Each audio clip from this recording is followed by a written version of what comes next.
দুর্গাপুজো আর কালী পুজো পার করলেই জগদ্ধাত্রী পুজো।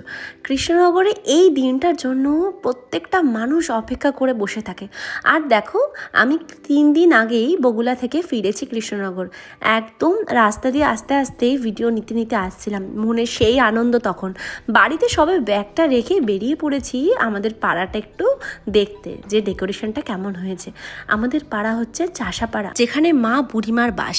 এবছর বুড়িমা পা দিচ্ছে 252 বছরে। ভেবেছিলাম গড়া থেকেই শুরু থেকেই একদম দেখবো বুড়িমাকে, আর ভিডিও ক্লিপস শেয়ার করব তোমাদের সাথে, ছবি তুলবো প্রচুর।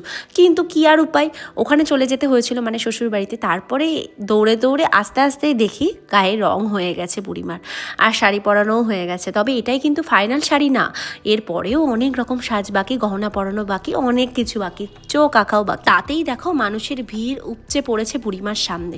আর মন্দিরটাকেও ভালোভাবে দেখিয়ে দিলাম, এটা হচ্ছে মা বুড়িমার মন্দির।